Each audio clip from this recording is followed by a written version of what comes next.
So, good morning everyone. Welcome to Study Glows. Welcome to the daily newspaper analysis of 12th of March 2021. तो अलग अलग newspaper से important articles का discussion करेंगे हम लोग इस पर्टिकुलर वीडियो के अंदर। इस वीडियो को आप लोग डेली करंट अफेयर का वीडियो भी बोल सकते हो, क्योंकि यहाँ पर हम लोग इंपॉर्टेंट करंट अफेयर का डिस्कशन करने वाले हैं। So let's get start with a beautiful quote. तो कुछ नया सीखकर अपने दिन की शुरुआत करेंगे। सबसे पहले तो देखो यहाँ बोला क्या गया है, you will never find time, you have to make time. अगर आप लोग इंतज़ार कर रहे हो कि यार मेरा समय आएगा और अच्छे समय का इंतज़ार कर रहे हो, तो सबसे बड़ी गलती कर रहे हो। अच्छे समय का इंतज़ार करना बंद करो और अपना समय आज से बनाना चालू करो। जो भी चीज़ें आपके पास अवेलेबल हैं, जितने भी रिसोर्सेज अवेलेबल हैं, उन्हीं सब चीज़ों से आपको आगे बढ़ना है। अभी जितने भी रिसोर्सेज हैं उनसे काम करो, आगे जाकर वो रिसोर्सेज आपको डेफिनेटली बढ़ते हुए नज़र आएंगे। तो ऑब्वियस ही बात है, टाइम का इंतज़ार नहीं करना है, जो टाइम है उसी में ही सारा काम करना है। चलो आगे बढ़ते हैं। तो यहाँ पे पहले एक ओवरव्यू ले लेते हैं, कौन कौन से आर्टिकल्स हम लोग डिस्कस करेंगे। तो यहाँ पे कुछ शॉर्ट आर्टिकल्स प्लस हम लोग कुछ लेंदी आर्टिकल्स कवर करने वाले हैं, यानी कि प्रीलिम्स प्लस मेंस दोनों को हम लोग हिट करेंगे अच्छे से। तो शॉर्ट आर्टिकल्स में जो आज हमारे पॉपुलर आर्टिकल होने वाला है, सबसे पहला आर्टिकल होगा नेशनल सोशल असिस्टेंस प्रोग्राम के बारे में। ये प्रोग्राम क्या है, इसमें क्या क्या बोला गया है, क्या नई चीज़ ऐड हो रही है, ये सब कुछ हम लोग बात करेंगे। उसके बाद ये उदुपी रामचंद्र राव जी, ये कौन है, ये इतने न्यूज़ के अंदर क्यों थे, अभी 2 दिन पहले गूगल ने इनका पिक्चर लगाया हुआ था पूरी तरह से, ये क्या इसके पीछे का रीज़न है, ये सब कुछ हम डिस्कस करेंगे। उसके बाद लास्ट बहुत ही इंपॉर्टेंट आर्टिकल, डस्ट लिक सेकेंड एडिशन की एक्सरसाइज हो रही है इंडिया और उज़्बेकिस्तान के बीच में, तो इसको डिस्कस करेंगे, काफ़ी इंपॉर्टेंट आर्टिकल है। चलो आगे बढ़ते हैं। फिर उसके बाद हम लोग शॉर्ट के बाद कुछ लेंदी आर्टिकल्स कवर करेंगे, जिससे आप लोग अपना आंसर लिखना भी सीख पाओगे मेंस के पॉइंट ऑफ व्यू से। तो यहाँ पर हम लोग बात करने वाले हैं सबसे पहला आर्टिकल, जो कि काफ़ी हद तक न्यूज़ के अंदर है, water supply in schools and आंगनवाड़ीज़।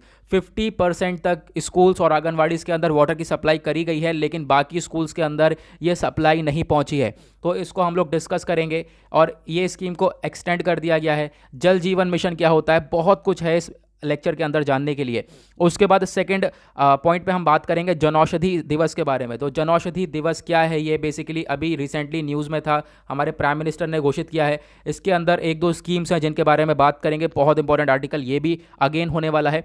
उसके बाद लास्ट वाला तो बहुत ही इंपॉर्टेंट है, इंडिया और यूएस के बीच में हुई है एक डील $3 बिलियन की। ये किस चीज़ की डील है, ये डिफेंस एक्विजिशन काउंसिल का क्या प्लान है, ये डीएसी डिफेंस एक्विजिशन काउंसिल क्या होता है, ये सब कुछ हम लोग इस वीडियो के अंदर जानने वाले हैं। तो चलो आगे बढ़ते हैं, और आगे बढ़ने से पहले एक क्वेश्चन है सभी लोगों के लिए, जिसका उत्तर सभी को नीचे कमेंट सेक्शन में देना है। What is the name of Uttarakhand chief minister who has resigned. अभी हाल ही में उत्तराखंड के जो चीफ मिनिस्टर थे उन्होंने अपना इस्तीफा दिया है, तो वो कौन से चीफ मिनिस्टर है, आपको करेक्ट नाम बताना है। ये पिक्चर आप लोगों को दिख रहा होगा, तो इनका नाम क्या है आप लोगों को नीचे कमेंट सेक्शन में बताना है। सभी लोग ट्राई करेंगे आंसर करने का, नहीं पता है तो एक बार अच्छे से सर्च करके फिर उसके बाद आंसर करना, ताकि आप कुछ नया सीखो, रोज़ नया सीखो। अब यहाँ पर बात करी जा रही है प्रेम सिंह तमांग या फिर विपिन कुमार, त्रिवेंद्र सिंह रावत या फिर विजय जयशंकर। तो आप लोगों को बताना है कौन से यहाँ पर पर्सन है। इसके ऊपर ही मैंने वीडियो भी बनाया था, जो कि जब इन्होंने रिज़ाइन किया है तो मैंने वीडियो भी बनाया था, आई होप आप लोगों ने देखा होगा, स्टडी ग्लोस पर वो वीडियो अपलोडेड है। उसके बाद अभी तक आपने स्टडी ग्लोस को सब्सक्राइब नहीं किया है तो मेरी वीडियो डेली बेसिस पे देखने के लिए सब्सक्राइब कर लो, बेल आइकन प्रेस कर लो, ताकि आप वीडियो का नोटिफिकेशन मिस ना कर पाओ। चलिए बढ़ते हैं आगे, यहाँ पे स्टार्ट करेंगे हम लोग डिस्कशन। ये है हमारा आज का पहला आर्टिकल, और आर्टिकल इन शॉर्ट का बात करी गई है नेशनल सोशल असिस्टेंस प्रोग्राम के बारे में। तो ये न्यूज़ के अंदर क्यों है, पहले तो इसके बारे में बात करेंगे। जो केंद्र सरकार है, जो सरकार है वो यहाँ पर क्या कह रही है कि जो ये इसके अंदर ये असिस्टेंस क्या है, मतलब कि जो गरीब लोग हैं, पुअर पीपल हो गए, सीनियर सिटीज़न हो गए, जो बूढ़े बुजुर्ग लोग हो गए, या फिर जो विधवाएं हो गई, या फिर डिसेबल पर्सन हो गए, इन लोगों को एक आप कह सकते हो एक फाइनेंशियल सपोर्ट दिया जाता है, पैसों से मदद दी जाती है। तो ये जो मदद है इसको बढ़ाने की बात करी जा रही है। जो यहाँ पर आप कह सकते हो जो पेंशन दी जाती है उसको इंक्रीज़ करने की बात करी जा रही है, यानी कि जो सरकार है उसको ये जो अमाउंट है ये इंक्रीज़ कर देना चाहिए, ठीक है, ऐसा यहाँ पे बोला जा रहा है। ओके, नाउ आगे हम डिस्कस करेंगे। सबसे पहले तो आप देख पाओगे ये आर्टिकल द हिंदू का है, panel flags centres meagre pension, तो पेंशन को बढ़ाने की बात करी गई है, तो इसके बारे में हम लोग जानेंगे।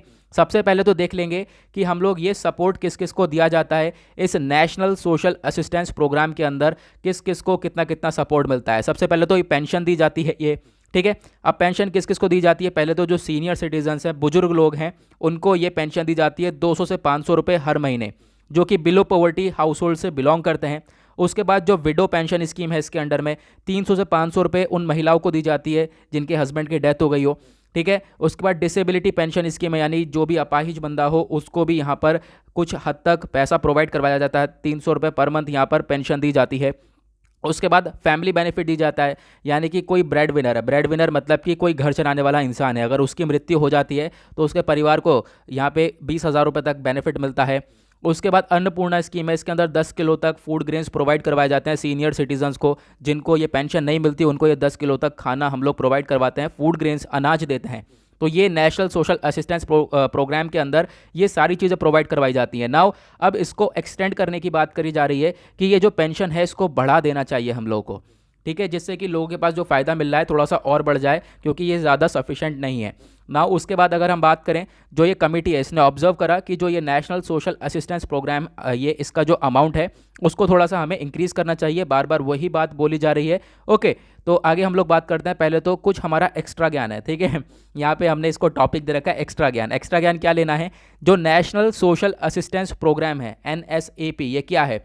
ये सेंट्रली स्पॉन्सर्ड स्कीम है, ये भारत सरकार की स्कीम है जो कि प्रोवाइड करवाती है बुजुर्ग लोगों को, विडोज़ को, पर्सन्स को जो कि डिसेबल हो, उन सभी लोगों को एक पेंशन दी जाती है जिसको हम लोग सोशल पेंशन के नाम से जानते हैं।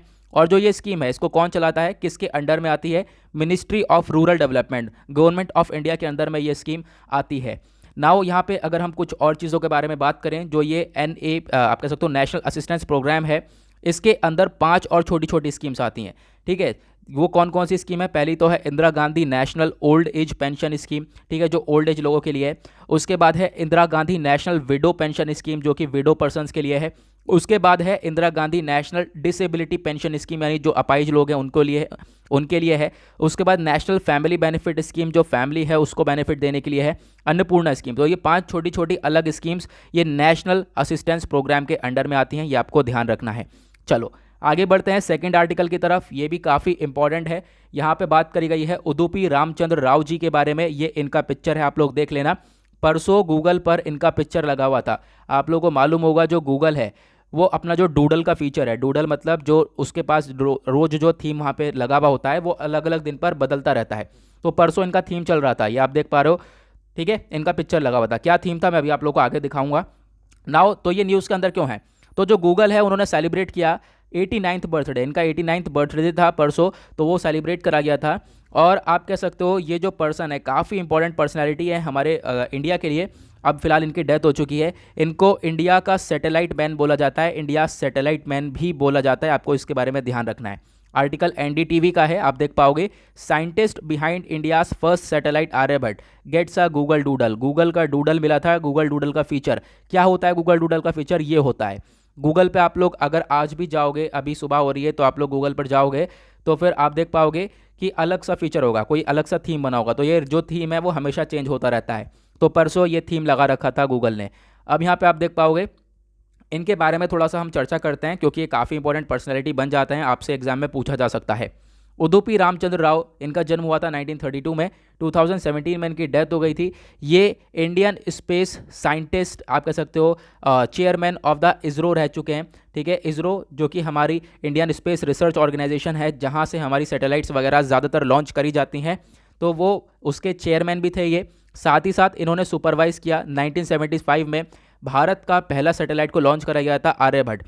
तो इसमें जो सुपरवाइज़र थे वो यही थे, इन्होंने डेवलप किया था। आप कह सकते हो काफ़ी इंपॉर्टेंट पर्सनैलिटी बन जाती हैं ये। उसके बाद इन्होंने डेवलप किए काफ़ी सारे टेक्नोलॉजीज़ को डेवलप किया। उसी के साथ इन्होंने PSLV, जिसका इस्तेमाल हम आज तक करते हैं, पोलर सैटेलाइट लॉन्च व्हीकल, इसको भी इन्हीं पर्सनैलिटी ने डेवलप किया था। और इसकी मदद से 250 सैटेलाइट्स को हमने लॉन्च किया है। आपको मालूम होगा जब भी हम सैटेलाइट लॉन्च करते हैं PSLV की मदद से करते हैं, इसरो लॉन्च करवाता है, ठीक है। तो हम लोग इसमें सैटेलाइट्स को लॉन्च करते हैं, तो काफ़ी हद तक हेल्पफुल रहा है अभी तक ये जो इन्होंने अपना कार्य किया है अपने जीवन में। उसके साथ साथ ये चेयरमैन रह चुके हैं गवर्निंग काउंसिल, किसके, कहाँ पर, रिसर्च लैबोरेटरी एट अहमदाबाद, उसके चेयरमैन रह चुके हैं।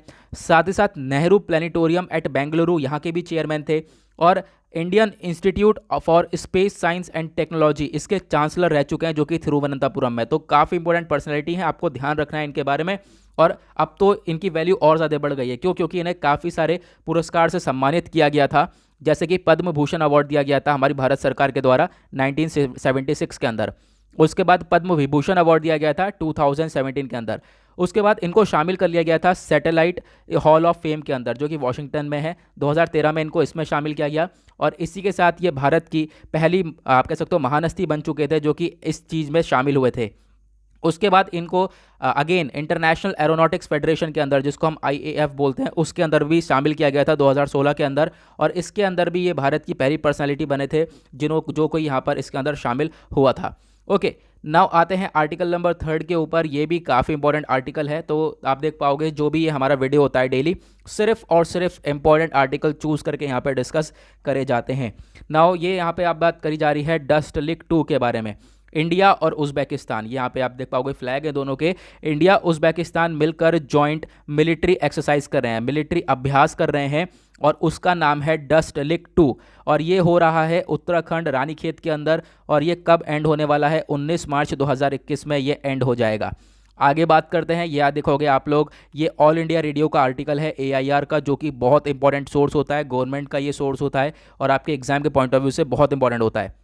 India Uzbekistan joint military exercise Dustlik 2 begin हो चुकी है उत्तराखंड के अंदर, तो यहाँ पर उसके बारे में बताया गया है। नाउ यहाँ पे आप देख पाओगे उज़्बेकिस्तान की पहले हम लोग लोकेशन देख लेते हैं, फिर आगे बात करेंगे, क्योंकि लोकेशन देखना बहुत ज़रूरी है। उज़्बेकिस्तान आप लोग को यहाँ पर देखने को मिलेगा, जो ये डार्क वाला एरिया है, इसकी कैपिटल है ताशकेंत। अब यहाँ पे आप देख पाओगे इससे कौन कौन बाउंड्री शेयर करता है। इधर से कजाकिस्तान, इधर किर्गिस्तान, इधर तजिकिस्तान और इधर तुर्कमेनिस्तान। तो ये 4 कंट्रीज़ हैं जो कि उज़्बेकिस्तान के साथ बाउंड्री शेयर करती है। उसके बाद उज़्बेकिस्तान के ऊपर की साइड अरल सी पड़ता है, आप लोगों को ये ध्यान देना है, कौन सा सी पड़ता है? अरल सी। ओके, नाउ आगे बढ़ते हैं, अब इसके बारे में थोड़ा सा देखेंगे। तो 45 सोल्जर्स जो हैं वो उज़्बेकिस्तान से हैं और 45 सोल्जर्स ही इंडिया से हैं। 45 सोल्जर उज़्बेकिस्तान के, 45 सोल्जर्स हमारे भारत की आर्मी के, ये इस अभ्यास के अंदर पार्टिसिपेट करेंगे। अब इस अभ्यास में क्या करा जाएगा? अब जो ये दोनों ही आर्मी हैं, ये दोनों अपने जो एक्सपर्ट हैं और ये सब क्या करेंगे, अपने स्किल्स को शेयर करेंगे। ये लोग किस तरीके से आतंकवाद से काउंटर करते हैं, आतंकवाद से लड़ते हैं, माउंटेन वाले रीजन में, रूरल वाले, अर्बन एरियाज़ में किस तरीके से ये लड़ाई करते हैं आतंकवाद से, तो ये दोनों आपस में मिलकर शेयर करने वाले हैं इस अभ्यास के अंदर। और ये आपको ध्यान रखना है, इंडिया और उज़्बेकिस्तान का ये होने वाला है 2nd एडिशन। ठीक है, ये 2nd एडिशन होगा। अब इसका मतलब 1st एडिशन भी हुआ है। जी हाँ, 1st एडिशन हुआ है इस एक्सरसाइज का। वो कब कहाँ पर हुआ था? उज़्बेकिस्तान में 2019 नवंबर में ये हुआ था। नाउ आगे बढ़ते हैं, आते हैं आर्टिकल इन डिटेल की तरफ। ये है हमारा पहला आर्टिकल जो कि डिटेल में हम लोग डिस्कस करने वाले हैं। आप आंसर राइटिंग भी सीख पाओगे इसके दौरान। ये आर्टिकल है state of water supply in schools and anganwadis. The Hindu का ये आर्टिकल है।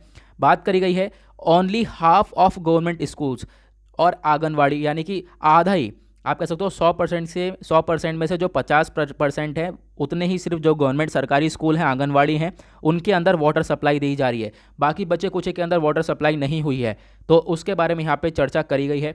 सबसे पहले न्यूज़ के अंदर क्यों है, यहाँ पे मैंने आपको बता दिया क्या रीज़न है कि हम लोग पहले तो एक कैंपेन लेकर चल रहे हैं।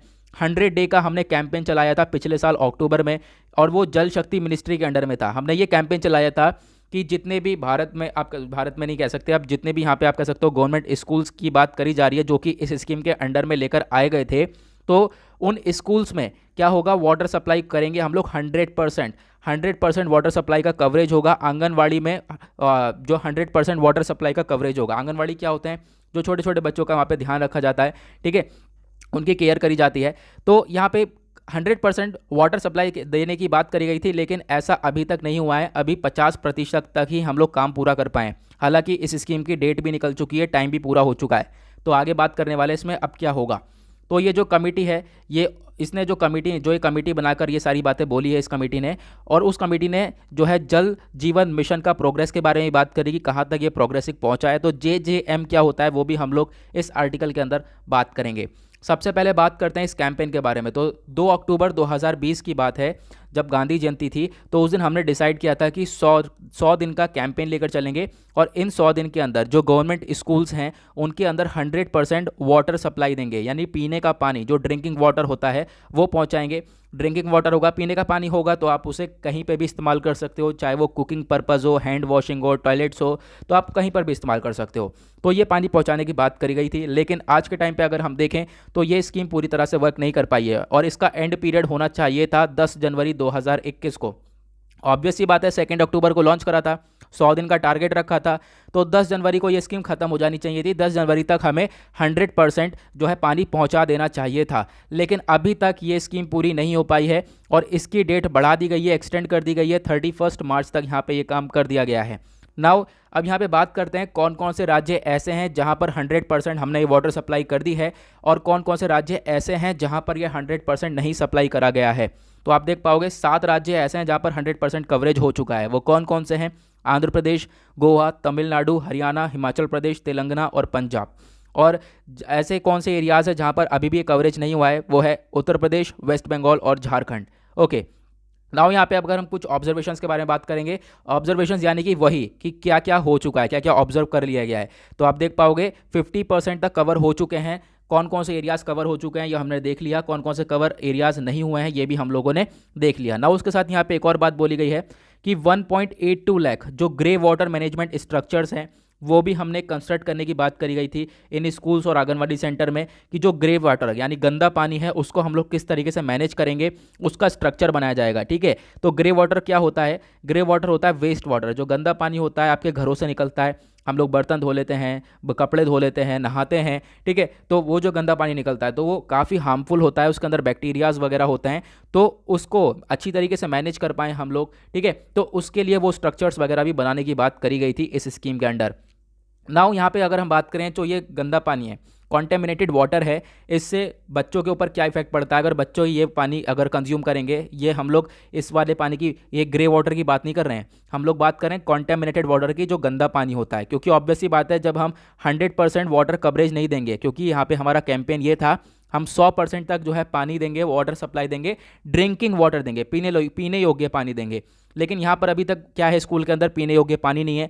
तो जब बच्चे ये गंदा पानी पिएंगे जो स्कूल्स में अभी अवेलेबल है, जो बच्चे कुछ स्कूल्स हैं वहाँ पे जो अवेलेबल है, तो उससे उन्हें काफ़ी ज़्यादा बीमारियाँ होंगी, जैसे कि डायरिया, कॉलरा, टाइफाइड, इस तरीके की बीमारियाँ देखने को मिलेंगी। तो इसकी वजह से ही हम लोग ये चीज़ें लॉन्च कर रहे थे और काफ़ी हद तक चीज़ें कर चुके हैं, लेकिन अभी भी हम लोगों को काफ़ी हद तक करना है। नाउ जल जीवन मिशन की चर्चा करी गई है इसके अंदर छोटी सी, तो हम इसके बारे में पढ़ लेते हैं। जल जीवन मिशन बेसिकली है क्या, तो आपको इसके बारे में ध्यान देना है। जो JJM है ये फोकस करता है कि ये लोग सप्लाई करेंगे 55 लीटर वाटर पर पर्सन पर डे, यानी हर एक बंदे को, हर, ध्यान से सुनना, हर एक बंदे को हर रोज़ 55 लीटर पानी देने की बात करी गई है इस मिशन के अंडर। कहाँ पर? रूरल हाउस होल्ड में, जो गांव के घर हैं वहाँ पर ये काम करा जाएगा और ये कब तक करा जाएगा? 2024 तक। अब पानी देंगे कैसे हम लोग? टैप कनेक्शन के थ्रू, टंकी का कनेक्शन देंगे, फिर वहाँ से उनको ये पानी मिला करेगा रोज़ 55 लीटर पर पर्सन। ये आपको ध्यान देना है, ये जल जीवन मिशन के अंडर ये हमने मिशन टारगेट सेट कर रखा है। उसी के साथ हमने ये भी टारगेट सेट कर रखा है, रेन वाटर हार्वेस्टिंग हो गई, ग्राउंड वाटर रिचार्ज हो गया, यानी कि जो बारिश का पानी है, जो पानी बर्बाद हो रहा है, हम लोग किस तरीके से उस वाटर को रिस्टोर करके वापस से रीयूज़ कर सकते हैं, जिससे कि पानी भी बच जाए और काम भी हो जाए। नाउ अब अगर हम कुछ सजेशंस के बारे में बात करें, क्या क्या हम लोग सजेशंस ले सकते हैं, जो कि हमें क्वेश्चन के अंदर लिखना होता है कि अपनी राय लिखो कि हाँ ये हम लोग स्टेप उठा सकते हैं। सबसे पहले तो जो आपने बोला था टैप के कनेक्शन लगाने को, वो टैप के कनेक्शन जल्द से जल्द लग जाना चाहिए। ठीक है, सभी लोगों के घर पे पानी पहुंच जाना चाहिए, अच्छी बात है। उसके बाद जो वाटर सप्लाई है उसको मॉनिटर करना है, और ये बहुत इंपॉर्टेंट पॉइंट है, आपको वाटर प्योरीफिकेशन करना है, यानी कि जो पानी है, बड़े बड़े आप प्लांट्स लगा सकते हो आरओ के, आरओ जो बोलते हैं घरों में लगा होता है, रिवर्स ऑस्मोसिस फुल फॉर्म होती है इसकी। तो इसके बड़े बड़े प्लांट्स लगा सकते हो, जहाँ से हम लोग अगर नदी से पानी एंटर कर रहा है शहर के अंदर, तो वहाँ पे आप बड़ा सा आरओ लगा सकते हो, रिवर्स ऑस्मोसिस का प्लांट लगा सकते हो, जहाँ से पानी जो है वो फिल्टर होकर अंदर आएगा। तो उससे जो है काफ़ी हद तक चीज़ें होंगी, सही होंगी, जो पानी होगा वो पीने योग्य होगा और लोगों को बीमारियां भी नहीं होंगी। तो ये था कंप्लीट आर्टिकल। अगर आपसे पूछा जाता है तो फिर आप इसको कंप्लीट स्ट्रक्चर मैंने आप लोगों को समझा दिया है, कैसे आपको आंसर लिखना होता है। ठीक है, नाउ नेक्स्ट आर्टिकल है जन औषधि दिवस के बारे में। तो ये आर्टिकल आप देखोगे पीआईबी का आर्टिकल है, और पीआईबी जो है गवर्नमेंट का डेटा देती है, गवर्नमेंट यहाँ पे सरकार पोस्ट करती है, और सारा डेटा जो है वो ऑथेंटिक होता है और ये बहुत ज़्यादा इंपॉर्टेंट भी होता है। तो पीआईबी ने यहाँ पे बोला हमने सेलिब्रेट किया है 6th डे किसका, जन औषधि दिवस वीक का, जो 2021 के अंदर मनाया गया है। ठीक है, अब यहाँ पे न्यूज़ के अंदर क्यों है, तो मैंने आपको बताया 7 मार्च 2021 को जो है 3rd जनौषधि दिवस मनाया गया है, तो उसको हमने यहाँ पर सेलिब्रेट किया है। नाउ इस जो जनौषधि है, जनौषधि स्कीम के अंदर हमें क्या है, क्या फ़ायदा हो रहा है, इसके अंदर क्या करती है सरकार, जो जेनेरिक मेडिसिन है, जेनरिक मेडिसिन प्रोवाइड करवाई जाती है बहुत ही चीपर प्राइस पे, यानी जो लोग हैं, आप हो गए, मैं हो गया, तो हम लोग को जो जेनरिक मेडिसिन हैं, दवाइयाँ हैं, ये क्या होती हैं जेनरिक मेडिसिन, मैं भी आप लोगों को आगे बताऊंगा। जो ये दवाइयाँ हैं वो सस्ते रेट में मिलेंगी हम लोग को, और ज़्यादा जो भी यहाँ पे आप कंपैरिजन करोगे बाकी ब्रांड से, तो वो ये जो जेनरिक मेडिसिन है ये हमें बहुत ही कम रेट में मिलेगी। ठीक है, तो यहाँ पे हर कोई अफोर्ड कर सकता है और आराम से इलाज करा सकता है। नाउ जो जनौषधि दिवस अभी मनाया गया है, इसका क्या विषय था, ये बहुत इंपॉर्टेंट चीज़ है। इसका विषय था सेवा भी रोजगार भी, मतलब कि हम लोग सेवा भी करेगी, यानी सरकार सेवा भी करेगी मेडिसिन देके, वो भी सस्ते में बहुत ही ज़्यादा, उसके बाद रोजगार भी देगी। रोजगार कैसे, जनौषधि केंद्र खोले जाएंगे जहाँ पर ये दवाइयाँ दी जाएंगी और उसमें फिर लोगों की ज़रूरत भी पड़ेगी, तो रोजगार भी वहाँ पर बढ़ेगा। ओके, ना यहाँ पे आप देख पाओगे जो सेलिब्रेशन है, तो प्राइम मिनिस्टर हमारे नरेंद्र मोदी जी ने उद्घाटन किया 75वां 100 जनौषधि केंद्र के, यानी कि 75 जनौषधि केंद्र यहाँ पे ओपन भी करे गए हैं। और कहाँ पर, ये नेग्रिम्स शिलोंग के अंदर। ये 75 के मतलब ये सारे के सारे शिलोंग के अंदर नहीं है, ये 75वां 100वां यानी 7500 TH लगा हुआ है, मतलब ये जो आखिरी वाला 75वां 100वां है, ये वाला ओपन करा है शिलोंग के अंदर। मतलब कि अभी हमारे कंट्री में 7500 जनौषधि केंद्र हैं। ठीक है, तो इनका भी आप कह सकते हो उद्घाटन करा गया है। नाउ अगर हम बात करें जेनरिक मेडिसिन क्या होती हैं, तो आप देख पाओगे जो जेनरिक ड्रग्स होती हैं ये कॉपी होती हैं। ठीक है, किसकी, ब्रांड नेम ड्रग्स की। जो बड़े बड़े ब्रांड्स होते हैं, बड़े बड़े ब्रांड की मेडिसिन होती हैं, ये उनकी कॉपीज़ बना लेते हैं। लेकिन आप कहोगे यार कॉपी है तो नुकसान देगी, नहीं, कॉपी होती है लेकिन फिर भी इस पर बहुत अच्छी तरीके से ध्यान दिया जाता है। सारी रिस्क, सेफ्टी, स्ट्रेंथ वगैरह सब कुछ, साइड इफेक्ट इसमें कुछ नहीं होता, बिल्कुल जैसे आपकी वो मेडिसिन होती है वैसी उसी तरीके से इसको कॉपी करा जाता है। सॉल्ट का थोड़ा बहुत फ़र्क होता है और ज़्यादा इसके अंदर कोई बदलाव नहीं होता है। ठीक है, तो मतलब कि जो इफेक्ट्स वगैरह हैं एग्जैक्टली पूरा का पूरा सेम होता है। ओके, नाउ अब अगर हम बात करें जनौषधि केंद्र के बारे में, तो जो BPPI है, ये क्या है, bureau of pharma PSUs in India, इन्होंने सपोर्ट किया है कि जो जनौषधि केंद्र हैं वो ओपन करे जाएंगे। और वो ओपन किसके अंडर में करे जाएंगे, एक परियोजना है, वो परियोजना है प्रधानमंत्री भारतीय जनौषधि परियोजना।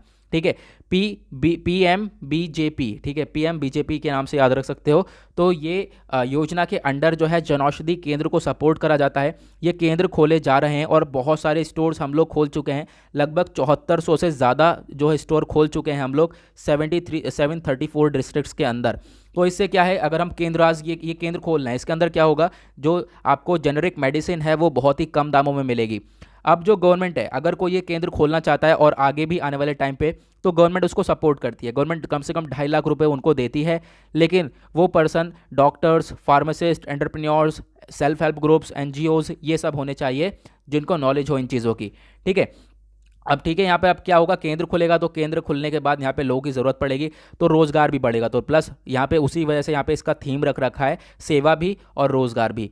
नाउ PMBJP के बारे में बात करें, प्रधानमंत्री भारतीय जनौषधि परियोजना, ये क्या होती है मैंने अभी आप लोगों को बता दिया। ये एक कैंपेन था जो लॉन्च करा गया था साल 2008 के अंदर, लेकिन इस कैंपेन को वापस से रीजीवित करा गया, आप कैसे कहते हो कि वापस से जीवित करा गया 2015-16 के अंदर। ठीक है, नाउ अगर हम बात करें BPPI की, ये क्या था, ये भी हमने अभी नाम पढ़ा था, ये है bureau of pharma PSUs in India. ये एक इम्प्लीमेंटेशन एजेंसी है, यानी कि जो चीज़ें हैं उसको इम्प्लीमेंट करने के लिए कौन सी बॉडी है, वो ये है, ये सारे काम को इम्प्लीमेंट करवाती है, लागू करवाती है। ठीक है, अब यहाँ पे मेडिसिन वगैरह जो देखभाल करेगा वो सारी चीज़ें इसके अंडर में आएंगी, bureau of pharma PSUs of India के अंडर में ये सारी चीज़ें आ जाती हैं। नाउ अगर हम बात करें, ये स्कीम चल रही है इतने टाइम से, तो इनका परफॉर्मेंस कैसा रहा है, तो परफॉर्मेंस की बात करें तो बहुत बेटर रहा है। ये जो स्कीम है, लगभग इन्होंने अपनी सेल अचीव करी है। 2020-21 की मैं बात कर रहा हूँ, पिछले साल की, तो 593.84 करोड़ रुपए की सेल अब हुई है इतनी मेडिसिन की। तो आप कह सकते हो काफ़ी बड़ा अमाउंट इन्होंने अचीव किया है। लेकिन दूसरी तरफ लोगों को भी फ़ायदा हुआ है। क्यों, मैंने अभी आपको बताया ये दवाइयाँ हैं सस्ती, तो दवाइयाँ सस्ती होने की वजह से जो कॉमन सिटीजन्स हैं उनके पास कम से कम 3600 करोड़ रुपए यहाँ पे बचे हैं लोगों के पास, ठीक है। इतना रुपया बच गया है कंट्री के अंदर, सेव करा गया है, ठीक है, क्योंकि दवाइयाँ सस्ती दी गई हैं। ओके, नाउ यहाँ पे यही चीज़ थी। अब यहाँ पे एम्प्लॉयमेंट वगैरह भी जनरेट हुआ है, तो उसके बारे में बताया गया है। परफॉर्मेंस एनालिसिस काफ़ी बेहतर रहा है। नाउ आते हैं लास्ट आर्टिकल की तरफ। देखो ये वाले आर्टिकल के ऊपर मैंने परसों एक अलग से वीडियो बनाया है स्टडी ग्लोस पे, उस पर लगभग 3-3.5 हज़ार लोग देख चुके हैं। आप भी जाकर उसको देख सकते हो कि इंडिया और यूएस का डिफेंस डील हुआ है, तो उसको जाकर ज़रूर देखना। स्टडी ग्लोस पे वीडियो अपलोडेड है वो, ठीक है, 7-8 मिनट का वीडियो है, उसको देख लेना, थोड़ा सा डिटेल में आपको जानकारी मिल जाएगी। यहाँ पे फिलहाल मैं बता देता हूँ क्या हुआ है। जो DAC है, इसकी फुल फॉर्म है डिफेंस एक्विजिशन काउंसिल, तो ये अपना एक प्लान लेकर आई है।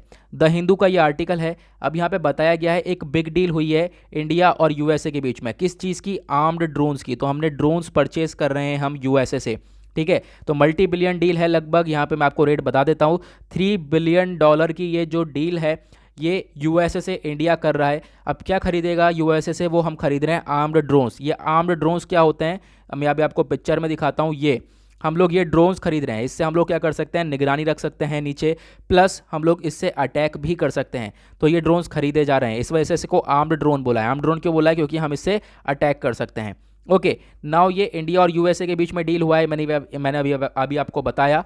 अब इंडिया इतने रुपए की डील तो कर रहा है, लेकिन कितने ड्रोन्स खरीद रहा है? ये लगभग 30 आर्म्ड ड्रोन खरीद रहा है, और 10 ड्रोन किसके लिए? इंडियन एयरफोर्स के लिए, 10 ड्रोन इंडियन नेवी के लिए, और 10 ड्रोन इंडियन आर्मी के लिए। तीनों ही हमारी फोर्सेस के लिए, ट्राई सर्विसेज के लिए यहाँ पे ये ड्रोन्स खरीदे जा रहे हैं, ठीक है। और यहाँ पे हम लोग आगे बढ़ते हैं। उसके बाद ड्रोन्स में की मैंने आपको पिक्चर दिखा दी। हाँ, ये प्लान किसका है? ये है डिफेंस एक्विजिशन काउंसिल का। तो ये DAC क्या होता है, ये भी हमारे लिए जानना काफ़ी इंपॉर्टेंट है। तो जो ये डिफेंस एक्विजिशन काउंसिल है, ये एक हाईएस्ट डिसीजन मेकिंग बॉडी है। यानी अगर कोई आपको डिफेंस से रिलेटेड कोई भी, अगर आपको आर्मी, नेवी और एयरफोर्स से रिलेटेड डिसीजन लेना है, कोई भी बड़ा डिसीजन लेना है, तो उसके अंदर ये DAC बॉडी डिसीजन लेती है, ठीक है। उसके बाद जो मिनिस्ट्री ऑफ डिफेंस है, ये एक चेयरमैन है ऑफ द काउंसिल, ये आपको ध्यान देना है। यानी कि ये जो काउंसिल है, इसका चेयरमैन कौन होता है? वो है मिनिस्टर ऑफ डिफेंस, ठीक है। डिफेंस मिनिस्टर कौन है आज के टाइम पे? हमारे राजनाथ सिंह जी। ओके, तो यहाँ पे कुछ चीज़ें थी जो कि आप लोग यहाँ पे ध्यान रख सकते हो। उसके बाद ये जो हमने भी ड्रोन खरीदा है, वो एक खरीद रहे हैं हम लोग, वो है हेल ड्रोन। हेल ड्रोन मतलब हाई ऑल्टीट्यूड लॉन्ग एंड्योरेंस, मतलब कि ज़्यादा ऊंचाई तक उड़ सकता है, प्लस 48 घंटे तक जो है ये ड्रोन उड़ सकता है। अब आप कहोगे सर इसका नाम क्या है? इस ड्रोन का नाम है MQ-98B सी गार्जियन ड्रोन है। तो आपको इसके बारे में ध्यान देना है, ठीक है। यहाँ पे इस चीज़ के ऊपर मत जाओ, ये एक आर्म्ड ड्रोन है। कौन सा? MQ-9B drone. अब हमें आज के टाइम पर क्यों ज़रूरत पड़ गई? क्योंकि चाइना के साथ हमारे रिलेशन अच्छे नहीं हैं, प्लस पाकिस्तान के साथ हमारे रिलेशन अच्छे नहीं हैं। तो कभी भी हम लोगों को ज़रूरत पड़ सकती है इन डिफेंस ड्रोन्स की। तो हम लोग इसी वजह से अपने डिफेंस सिस्टम को और ज़्यादा स्ट्रॉन्ग कर रहे हैं, और इन लोगों से टैकल करने के लिए हम लोग जो है ये सारी चीज़ें परचेस कर रहे हैं। तो आई होप आप लोग को ये सारी चीज़ें क्लियर हो गई होंगी। इसी के साथ करते हैं अपने डेली करंट अफेयर के वीडियो का एनालिसिस का एंड। आई होप मज़ा आया होगा तो वीडियो को लाइक ज़रूर करना, और चैनल को सब्सक्राइब नहीं किया है तो सब्सक्राइब कर लेना। मिलेंगे आप लोगों से नेक्स्ट वीडियो में। आज के लिए bye bye, have a nice day.